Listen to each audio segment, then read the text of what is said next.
I would like to start by welcoming you all here this afternoon. It's a beautiful afternoon, and by expressing, on behalf of the City of Salem, our most profound gratitude to Ed Lavoie for the generous donation of this new memorial. Thanks also to the Wesley United Methodist Church for allowing it to be placed here on their property, and to O'Rourke Brothers Memorials for creating it.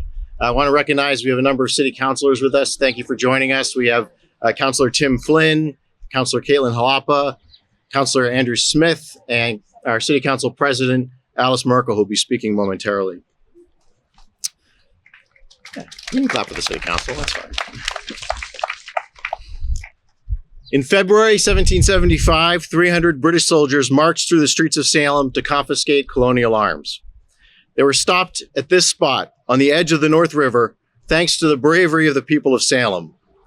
And they were sent retreating, having failed in their mission, thanks to the diplomacy of those same townsfolk. The arms successfully concealed here from the British troops would later be used on battlefields elsewhere in the fight for American liberty. The outcome of those confrontations may well have been different had it not been for the people of Salem, raising the bridge on the North River and here arresting the advance of Colonel Leslie and his redcoats. It was for this reason that the British press at the time, reporting on Leslie's retreat, declared that the Americans have raised the standard of liberty at Salem. This year, America celebrates 250 years from 1776.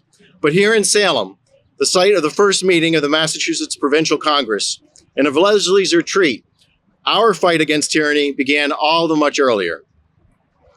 That is the legacy imparted to our city and to the generations since 1775.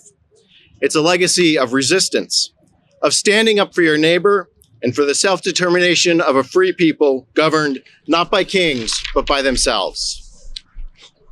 It was, of course, a notion not fully reflective of all the inhabitants of that land at the time, and one that still needs tending and work today. It's my hope that every person who now passes this spot, however, who sees this memorial, will know that it was here that the people of Salem drew that line, raised that bridge, and defied a tyrant. In a few days, we'll mark the anniversary of the death of Minuteman and patriot Benjamin Pierce, the only Salem casualty from the first battles of the American Revolution. Pierce fell at Menominee on April 19th, 1775. In 1976, Salem dedicated a plaque and a liberty tree in his memory at the intersection of Church Street and St. Peter's Street.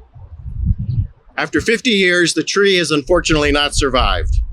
But I'm pleased to share that later this year, for America's 250th, and in honor of Pierce's sacrifices and those of Salem who would follow him onto Revolutionary War battlefields in the years that followed, we'll be planting a new liberty tree in that location.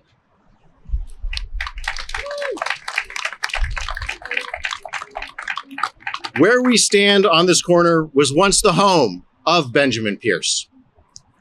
It's not hard to imagine him, 37 years old at the time, a well-respected baker in town, bearing witness to the events that transpired right outside of his door on February 26, 1775, watching or even participating in the obstruction of Colonel Leslie's advance. Inspired by the show of unity from his fellow Salem townsfolk, he answered the call and joined with the militia from Danvers to march to what is today Arlington, to meet his fate, but also to free his neighbors. Later in today's program, there will be a musket salute offered in Benjamin Pierce's memory. His body was laid to rest in a mass grave in Arlington, and it remains there to this day. But his spirit has always been here in Salem. It's the spirit of a baker who resisted a king. Thank you for joining us for this important commemoration, and may Salem always continue to raise the standard of liberty. And it's now my great honor to introduce Donald Malloy, who is the nephew of Ed Lavoie, who donated the memorial we're dedicating here today.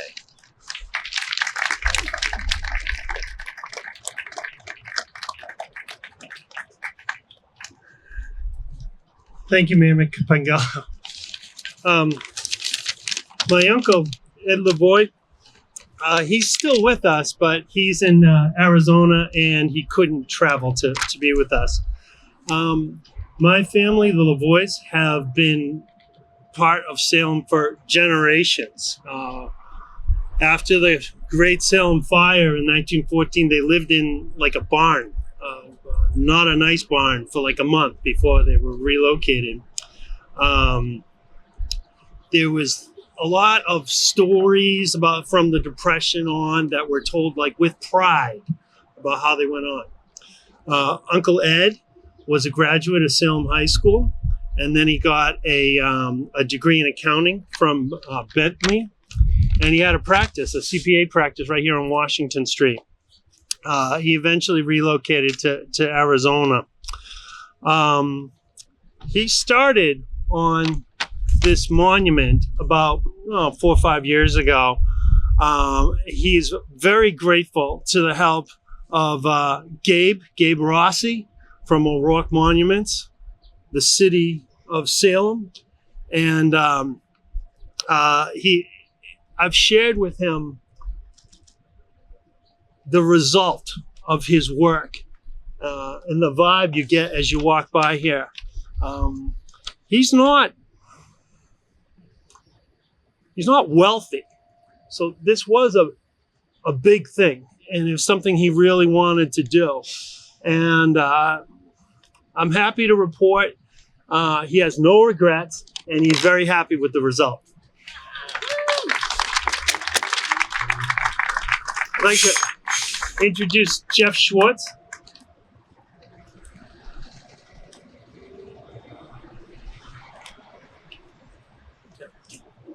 Thank you. Alliance. Hi, everyone. Jeff Swartz, members of the Danvers Alarm List Company, to share a brief history of Leslie's Retreat. Leslie's Retreat at a glance, if you will.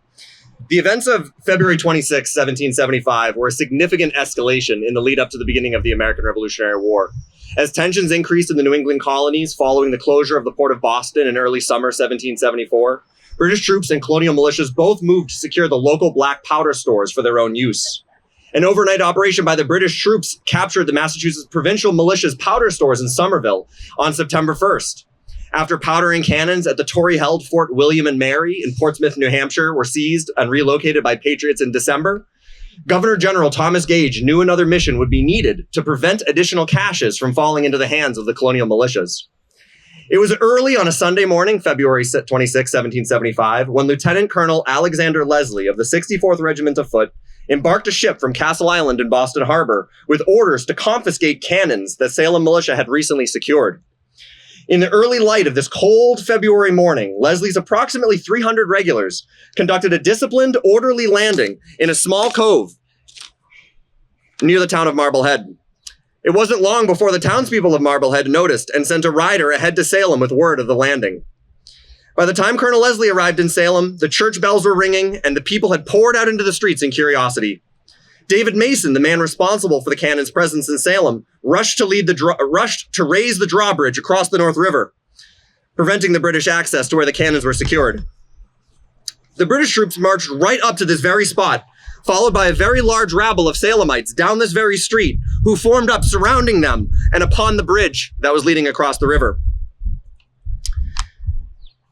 As the British officer in charge threatened to fire upon the gathered mob, retired ship captain John Felt shouted his condemnation of the British order and began an earnest debate with Colonel Leslie. The tense situation later grew more excited as British troops attempted to requisition some small boats to cross the North River. And at this point, the British troops had been at the North Bridge for nearly 2 hours, standing in the cold, shivering, in a very uncomfortable and tense situation. At this point, the British troops had been there 2 hours, and while the sun was getting lower in the sky, the determination of the Salem citizens to oppose Leslie was at its zenith. Amongst the gathered crowd was Reverend Thomas Barnard, Jr. of Salem's North Church, whose timely intervention started the event towards its diplomatic conclusion. With his unattainable demands falling upon deaf ears for hours, Leslie eventually realized a diplomatic solution was the sole means to satisfy his orders and avoid innocent bloodshed. These Salem civilians were still British subjects under the law. At last, an earnest negotiation between the leaders commenced. Charles Endicott mentions in his account of the incident, by the prudence and praiseworthy forbearance of Colonel Leslie, any serious collision with the troops was happily averted. With another officer in charge than Leslie, history may have recorded the early clash of the Revolution at our North Bridge rather than Concord's. The drawbridge would be lowered. Colonel Leslie and his troops would march 30 yards, 500 feet approximately, into North Salem to do their search, so they would say, accomplishing their mission of searching for the cannons before returning back to their vessel in Marblehead Harbor and ultimately back to Boston empty-handed. And while no shots were fired that day in aggression, the incident is historically significant as the first open defiance of the British Royal Army. A British magazine published in late 1775 stated that, quote, "The Americans have hoisted the standard of liberty at Salem," clearly viewing this as the inciting incident of the conflict. The rejection of British power could easily have resulted in the American Revolutionary War starting earlier, if not for cooler heads prevailing on both sides that day. The cannon in Salem were later moved to the Barrett Farm in Concord by mid-March. There would not be another incident of this nature. Only 6 weeks later, on April 19th, the very next opposition to British troops erupted into violent conflict on the misty lawns of Lexington Green. And with that, I will introduce Councilor President Alice Merkel for her remarks.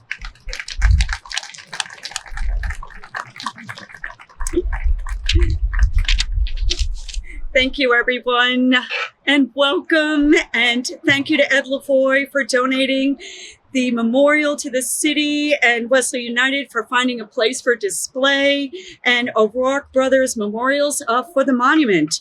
And thank you all for being here as we recognize the event that occurred here in Salem on February 26, 1775, when British Colonel Alexander Leslie's attempted seizure of 19 cannons in Salem resulted in a peaceful resolution through negotiation just weeks before the Lexington and Concord battles.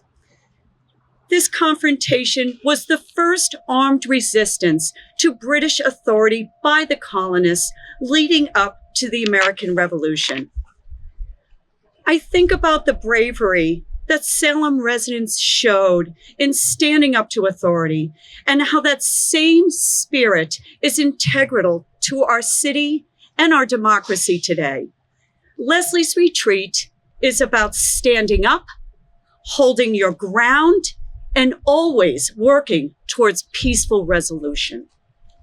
And I'd also thought about this week about Reverend Ives' remarks at St. Peter's Church last year at that Leslie's Retreat event. And I looked it up to confirm what he said.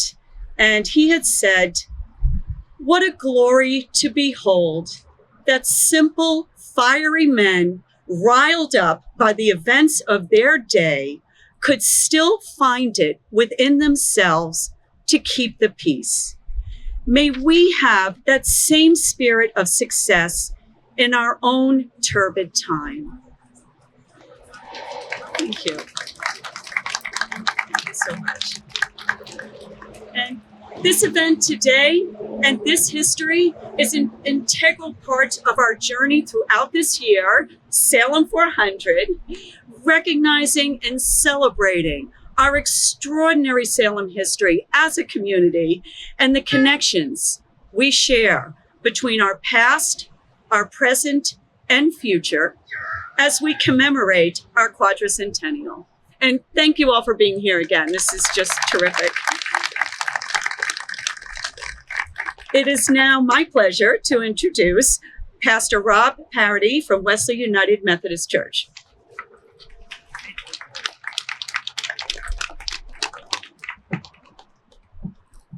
Such a privilege and an honor to be here. And I was thinking back when we were approached at Wesley to consider placing this beautiful stone on our property. We didn't have to think twice. We knew it was such an honor and a privilege for us to do that, and this is the exact place it should be. This was such an historical event, and we know that it had impact on the final outcome of the revolution. History is incredible. Our church, Wesley, has some history here too. We had several preachers come into Salem in the early 1800s to preach the gospel of Jesus Christ. And they met great success. And they began holding meetings at the meeting house on Sewall Street.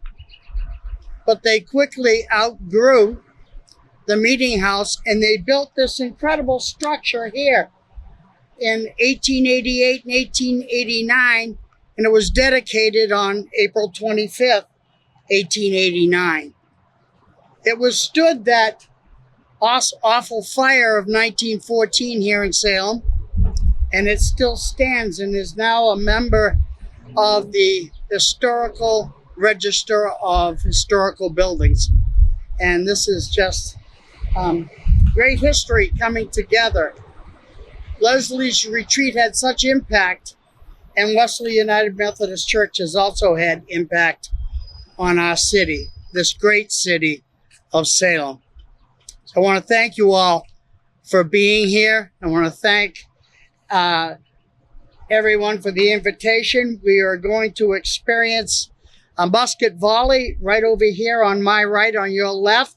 So be warned, it won't be soft.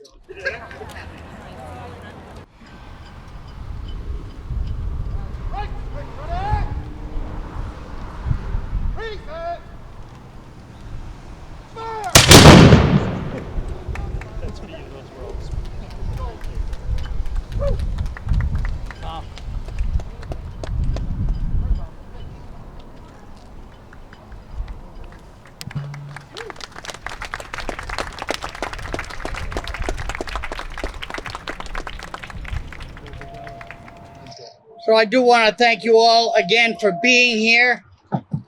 I do believe everyone that needed to be thanked has been thanked. I hope we left no one out. I want to, as we conclude, I want to invite anyone that wants to come into Wesley through the front door. We have some coffee and cookies available to anyone, and you can get a view of our incredible sanctuary. Thank you all.